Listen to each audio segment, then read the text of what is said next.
Get ready. Good morning, afternoon, whatever it is. Number 59, Gripping Reality. Welcome back.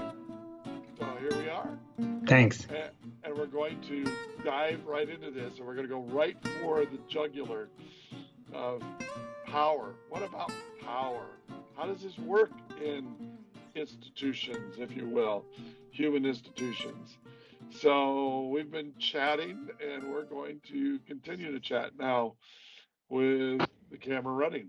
So, okay, thoughts, Mike? As we've been wrestling with this idea of churches that abuse, and everybody who's watching this is aware of how many different situations are occurring simultaneously in American culture that have to do with the abuse of power.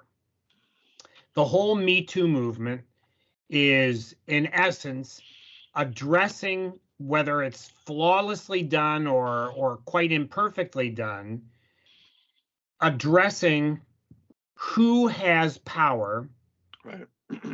who is subject to that power, and how is that power used or abused. So the Me Too movement, with entertainment, with socially prominent situations, political situations, church situations, all those kind of things, has really resulted in a major shift in our culture from those who are disenfranchised from power, they're cut off, and those who have accumulated power or inordinate power. Right, right. So that issue of the use or abuse of power, then scouting and churches, the Catholic Church in particular, Southern Baptist Church, a big one right now. Oh yeah. Those are huge issues. The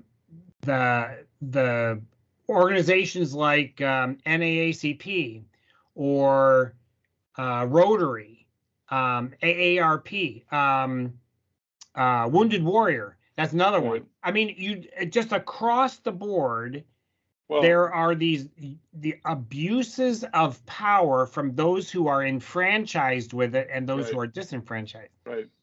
So the question that I'm struggling with is it possible that a human organization of 3 or more people can function without power running in its veins? Well, and then is that essential that as soon as an organization is made, 3 kids get together and they're going to open a lemonade stand? 3 kids. Somebody's going to be the leader. Somebody's going to be told what to do. Somebody's going to get upset that they poured too much for one customer, or they're not sure where the money. That issue among 4 and 5-year-olds is going to arise, and those are questions of power. Who gets to set the agenda and then hold other people to that agenda? So the question, though, are there different kinds of power, or are there different sources of power? You know, as we've been talking about, sharing a little bit about a book I've read by Gomez and Strobel, where they talk about the dragon, the way of the dragon, in other words, the power of the world, or if you will, Satan, if you in the spiritual sense, or versus the power of the Lamb, which is the power of Jesus, and how do we live that out? So I need to read the book, because I don't think Satan actually has any power. He is a liar. He's a trickster. He can deceive. He can accuse, but he can't. Back in the 1960s in Laugh-In, Flip Wilson had a T-shirt, and it became his byline, "The devil made me do it." And that was because church people back in the 60s would say, "Oh, here's this evil thing that happened, but it wasn't me. The devil made me do it." And it was a pass off. And so Flip Wilson turned that into a joke, and that became a national pastime to quip out the devil made me do it. I mean, there was a ton of stuff that back then had that phrase on it. And the question then is, can the devil make you do anything? Does he have No, the power to do that? I don't think so. I don't think he has no, any power at all. I think he's a no. sham. I don't think that's the issue. I think the issue is that there are different structures, power structures. The question is what is behind the power structure to But start with? human beings want to avoid personal responsibility by saying there's an evil presence and it was evil power. No, No, I don't. that's not what we're talking about. I think it's the design of what's there in the first place, and it's I don't I can't walk away from my responsibility and being accountable for buying into something that is not good and right. Uh, I mean, that's my choice. The question is which side of the power structure do I buy into? Do I buy into the one that is abusive, that is coercive, that is seen as what is, we would say in the secular world, that's how life is. It's hierarchy structure. It's get on the social media platforms and basically, emotionally and verbally abuse everybody so you can get higher up on the food chain, if you will, versus am I going to follow a different kind of power structure that's vested in being gracious, being loving, being kind? Is that not also power? I would argue that it's not. Well, of course you will. There was a book. There was a book written probably 40 something years ago. Um, um, Tony Campolo wrote a book. He's a sociologist, Christian guy, Yeah, taught at what was the book? Eastern. Yeah, huh? What The was the book book? was called The Power Delusion. Oh yeah, I remember the book. And in the Power Delusion, Tony argues that there is authority and power. Those are the two sides of how organizations or an Yeah, individual within an organization functions. And his argument is as authority increases, power decreases. As power increases, authority decreases. okay, And if I yes. remember correctly, I don't have the book in front of me, but if I remember correctly, he said authority is the ability to lead people to do what is right because it is right. And power is the ability to make people do what you want them to do because you want them to do it. Yeah, that's pretty good because I just recently read that book about 6, 7 months ago. So yeah, not bad. And I read it probably 35 years ago, I so know. I'm What a am little rusty on the Yeah, terminology. yeah. But so then bring that back to human organizations. Can an organization function purely on authority? How does one establish what are the behaviors or acceptable parameters for someone who belongs to the organization? So let's say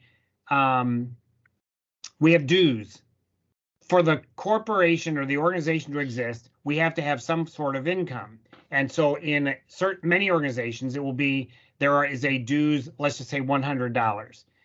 Someone has to say, if you're going to join this organization, you must pay $100. If you pay 99, that's not enough. If you pay 5 at a time, once you make 20 payments, you're in. You can pay over that, but you are required to pay $100. You must wear this kind of clothing, you must use this kind of language. Right, right. Now, some organizations are very loosey-goosey about that. And other organizations, they may have tiers. You can buy in at $100, but for $500 you get this, and for $1,000 you get that. Sure. So there's all kinds of gradients that go into that. But can an organization exist at which no one says, here are our rules, this is what you are required to do to be in our organization? And I think the struggle is churches because we're both in the church and a lot of this revolves around stuff that we're struggling with. Churches have somewhere along the line differentiated the community that Jesus began and became the organization with really such a multiplication of rules, demands, expectations, codes, requirements. I mean, it just is excessive beyond imagination that is inflicted or imposed or pressed upon the adherents with consequences if one does not follow them. Right. That to me is absolute uses of power. So if you look at Jesus' ministry, what Jesus began was, follow me. I'm walking this direction. If you don't want to follow me, okay. If you say, first let me go bury my father, go bury your father, but I'm going to be down the road. Let me follow you, but on my terms. If you have terms, go live according to those terms. When thousands of people followed Jesus, eventually they began exerting power, saying, you do this for us. And Jesus picked his nose carefully and said, no, I'm not going to do that. And they walked away. So then he even goes to the 12 and says, are you guys going to leave me also? Right. And it's not like, hey, look, I paid the price for you and you walked away from your family, so you really owe me. He didn't say that. He says, you're going to walk away too? And they said, there's nowhere for us to go. So I'm thinking Jesus led by authority. And when he was crucified, only John stayed nearby. Everyone else booked out for their own safety. Right. Jesus did not force them emotionally, socially, spiritually, economically. He did not force them to stay there and support him while he was being executed. Right. Right. So he was establishing something extremely different than what we see in the modern church, which I think, let's put it up on the table, is inherently abusive. Right. Now, go ahead. No, I would say that I agree from the standpoint, I mean, the definition of Campolo power versus authority. And I would also argue that that's what Strobel and Gobens are saying in their book. They just are using the term differently, from power from below versus power from above kind of thing. But for sake of clarity, I think the power authority aspect works better in understanding what the dynamic of which we're trying to talk about. Because the very thing, you're right, I think power alone in the way we do it in our world, doesn't matter what country you're in, you can see power systems that are not about the betterment, they're not about truth, they're not about care of other individuals. It's abusive. But it might be. No, but it might be about care of other individuals. There are organizations, but let me put a thesis up on the table for discussion. Okay. Human organizations function by power. Okay. There is no human organization that does not function by use or abuse of power. That is, one person or a small group establishes policies, rules, definitions, expectations, parameters, boundaries for other people to follow. Right. If one person set boundaries for themselves, not a human organization, they just say, I don't touch that because I don't want to. I grab that and use it because I want to. So that's just personal preference. But as soon as a parent, a husband of a wife, says, don't go shopping because I said so, now there's a use of power in the organization of two people. When there's 3 children and the father and mother the mother says, eat your vegetables, brush your teeth before you go to bed, change your underwear every day. Do not talk back to me in that language. Whatever the rules are, those are good rules to follow. They're not abusive. Okay. But it is definitely the power of the mom. Right. So one of the slides I use when we're teaching, Mike and I teach a lot together, is all of my childhood punishments have now become my objectives. Take a nap every day, go to bed early, eat your vegetables, all these kind of things. And the idea of my mom made me do that. It was the right thing, but I resisted. Why? Because there's that power issue. Right. Most families that end up in severe conflict, destructive conflict with their children, it will happen somewhere between age 5 and let's say age 25, that 20-year period, where a child says, first in their own mind, you can't tell me what to do. Or, no, I won't do that. And so somewhere between the ability to think and true adult independence, there grows this resistance to power. See, You're gonna do this. Yeah. No, I'm not. You will not do that. Yes, I will. And that moment is essential. Actually, I think that is essential for adult maturity.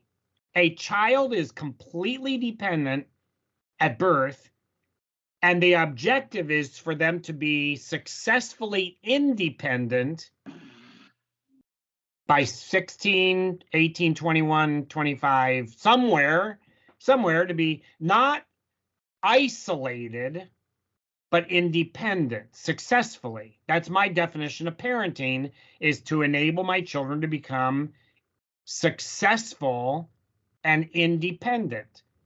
However, the question then is, how does that happen? Does it happen in a nice, easy, everyone's happy, fluid kind of way? Or I say to my child, go to bed, and someday, the very first time, my child says, no, I'm not going to bed. I'm not brushing my teeth. I'm not I'm not going to church. And that conflict really is an essential part of the human family. Take that out to huge organizations that require compliance in order to function. And churches require the Catholic Church is really expert at enforcing compliance, but all churches have a penchant, if not an essential issue, at having people be compliant. Just once, try this. Go to church when everyone is gathering together, music starts, everyone comes and sits down, and someone up front says, let's open our service with prayer. Stand up and start singing the national anthem right then. Singing the national anthem is not wrong. But when you don't do it on cue, you're resisting what you were told to do, and the person up front is going to pray. And so that becomes an immediate conflict because the organization requires you to be compliant. And if you're not, the ushers are going to come and escort you out of the building. If not, they're going to call the police for disturbing the peace. I mean, the reality is there is something absolutely essential in the use of power and the compliance of the people to that power. All right. I'm going to back up on you here because All right, do it. Because I think your description of I agree totally with Campolo about authority and power.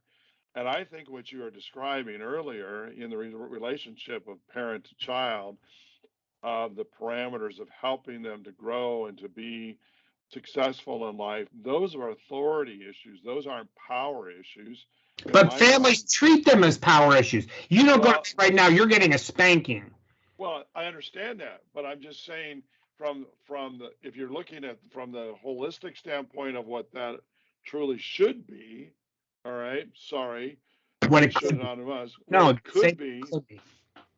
could be is in reality to me should be authority issues of parenting that says this is in the best interest of my child.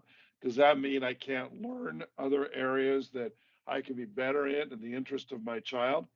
Absolutely. That's what good parents do. But when it goes from that to being I'm inconvenienced because my kid won't go to bed at 6:45, now I'm going to force them to go to bed because it's no longer about the fact that I want them to get. But in some families, hours. it's not. In some families, it's not just. It's an inconvenience to me as the parent because I want to watch Jeopardy without somebody screaming or demanding my attention. It's not about that. In some families, it is. I told you to go to bed at 6:45 because I said so. Which is still a power-based issue, which right, is still but that's about where the parent, but that's where it becomes a pure issue of power. And a lot of families go get the paper, go mow the lawn, pick up after the dog because I told you so, and I'm bigger than you. And that's power-based. That is power, right? And but it's not authority. Number of families do that as the means by which the family functions. So when that issue is in conflict, when there is friction arising, that's where families break down. Okay, but let's move it out of that, and let's move it on to the church, and let's move it on to the concept of what but we can't solve human families. We're going to go tinker with the church. Okay, go ahead. Yeah, I'm with you. Absolutely. Okay. I'm with you. I'm with you 100%. Now, you and I, and actually, I'm better at it than you are because you keep using. You're not better at it than me. I am because you keep using need, should, ought, and must. I do not. All the time, and you also use everybody and all things and all those generalities, which are. This is a power statement. You're killing me here. You're killing me. Now, there is a distinct reason why you and I work so hard to keep each other accountable about the non-usage of those words. Because need, should, ought, and must are power-based words. They are. So here is that expect, if not require, compliance to something. Whatever it is. So as we kind of, I think the shorter on these things are thinking through because there's a lot to think about what we've been talking about. But I want us to take this for a couple minutes and maybe wrap up with this. Is I want to challenge our 6 listeners that are listening to this. First off, if the 6 each find 6 more, we have 36. If the 36 find 6 more, we're going to be in millions in a very short time. This is not a pyramid game. Get 6 other people to watch this. Woo! Okay. Now, I want you first, I would like for you to, every time you're sitting down listening to particularly, let's just keep it to church. Go to church. How many times those words are used, particularly from up front? You need, should, ought, or must. Keep a tally. Just tally someplace on your worship folder or whatever you got, or in your phone. People still do worship folders? Well, oh yeah. Use the hymnal in the front of you there. What's that? What's a hymnal? Oh, whatever. And then I would challenge you also this coming week, take those words out of your vocabulary. It is really hard to do. It is really tough to do. I've been thinking about this for years now, and I still let occasionally a slip of need, should, ought, or must. And my buddy Mike over there on the West Coast will hear it from 3,000 miles away and go screaming like a maniac That's right. to let me know that I just used the word need. Yeah.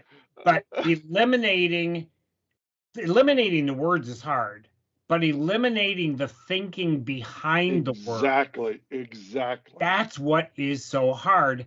I have an expectation, a rule, a standard, a policy, a behavior. I have something in my mind that I want to communicate to you or others will be your policy, your standard, your will, your behavior. So I say you need to. You ought to. You ought to pray more, read your Bible more, really memorize should. this verse. Yeah. You really should learn this song. You really should read this book, on and on and on. And in my mind, and the question then is, how do human beings talk about anything without using need, should, ought, or must? This is really, really challenging because underneath, not the particular words, need, should, ought, or must, supposed to, have to, gotta, whatever. Yeah, all those words. I just use need, should, ought, or must because it rolls off my tongue more easily. But it's a whole body of language that has that sense of expectation of my rules, standards, thoughts are going to be placed on you for you to agree to, behave like, whatever. That issue is really at the foundation of this use and abuse of power that we're talking about.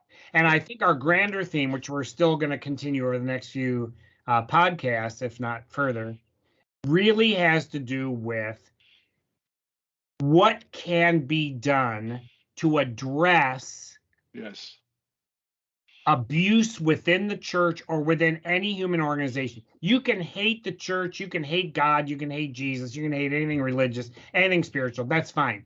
But it is a window into the human soul as to how power works when it is used, when it is abused, and what we're presenting, at least to kind of go on, every human organization of two people and above has at its center power.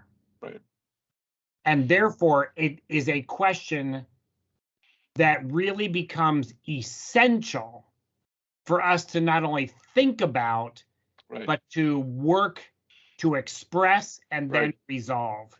And that's what's so hard about this.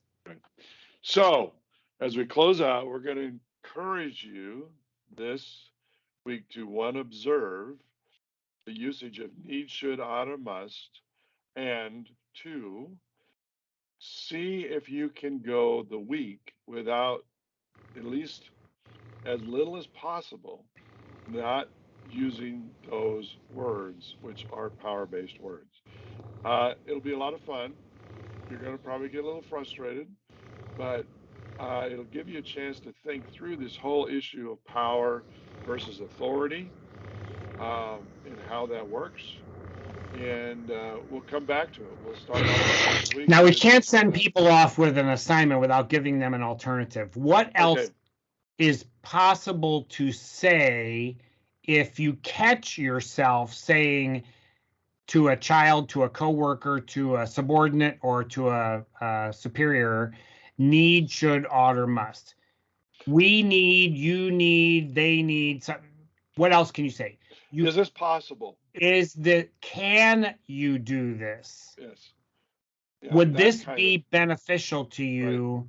And something of that nature. But if you move from obligation to opportunity, if you think of it that way, move from obligation to opportunity, that's a huge shift. That can be a very painful shift with a lot of friction. If you hear your mind phrase, this is what you need to,